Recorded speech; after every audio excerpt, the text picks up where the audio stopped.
Welcome back to another episode of the WorryWartGamer.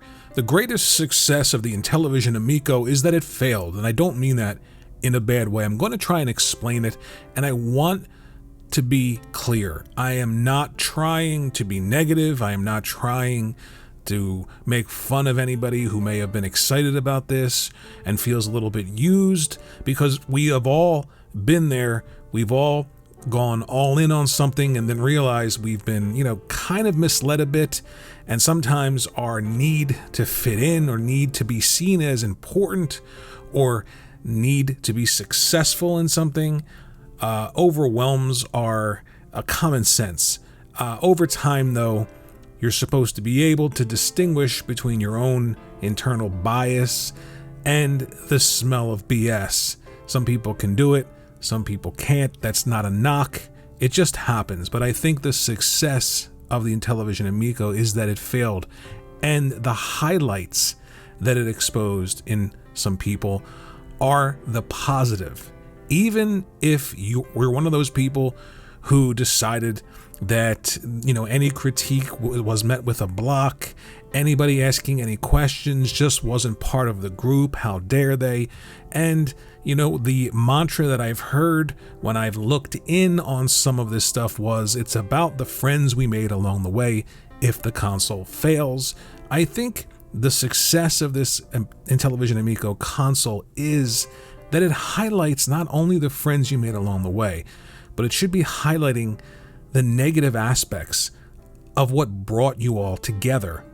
And it's not just the friends you made along the way, it's the friends that you left along the way because of that nostalgia, because of that weaponization of celebrity status, nostalgia, and just the need for some people to feel like they're part of a group separate from another group. We've all been there. We've all done it. I want to make that clear again. I'm not saying I'm above anybody or I'm below anybody.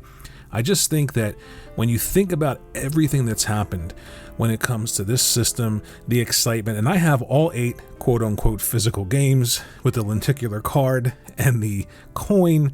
My brother called me when they first announced this before anybody was talking about it and said, the Intellivison is coming back. Do you remember how we used to play this together? It's going to be so much fun. And of course, he was caught up in nostalgia, and so was I.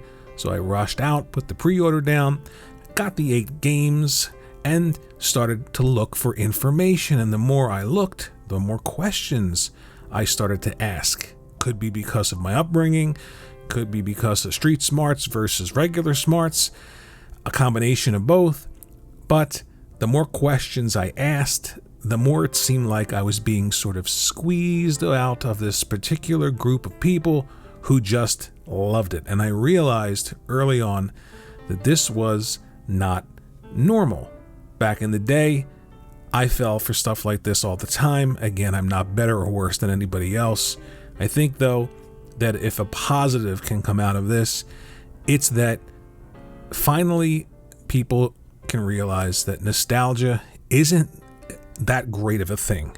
It's fun to look back. It's fun to relive your childhood, and it's really fun to retro game and hook up old systems and play games, but it's not fun to come to the realization that sometimes people can use that against you. Sometimes people can say, let's use the emotions, let's use the nostalgia, let's use the need for people to feel important and then make them feel important, make them feel separate from other people, elevated, and at the end of the day, drop them when things don't work out. Now, I hope that good things come from this. I hope that maybe if you're one of those people that just decided that the people that were asking questions weren't worth talking to anymore, maybe you come to the realization that you were kind of, led astray on a path that really wasn't a great one. Maybe you can come to that realization. Maybe you can say, hey, I made a mistake. No big deal. It happens all the time. And you move on. But I do think that is the greatest success that could come from the Intellivison Amico. You know, there's an old saying, you can never go home again, and I think that means that, you know, everyone wants to go back to when times were better. Everyone wants to go back to when gaming was fun and it was exciting and you were younger, but we just can't do that. And sometimes that feeling can overwhelm all of our other senses and we can just not see things clearly. And I don't think that's a bad thing. I think that happens to everyone. And I think the greatest success of the Intellivison Amico is that it failed, and it highlights that for people. Let me know what you think in the comments section below about all of this. Are you still hopeful that at least maybe you'll get one Intellivison Amico to be able to play some games and stick it up on the shelf? Or are you just done with that? Maybe you're one of the people that got caught up in it and you kind of now are just sitting around thinking, how did this happen? And maybe you have the 8 games like me and you're not sure what to do with them. Give me some ideas what I can do with these. I was thinking about making like a collage or a picture and putting them all in there and hanging it up on a wall as like gaming art and things like that, because there are some cool lenticular cards in there and the coins are pretty cool. Other than that, I hope you enjoyed the video. Thanks for watching, and I'll see you in the next one.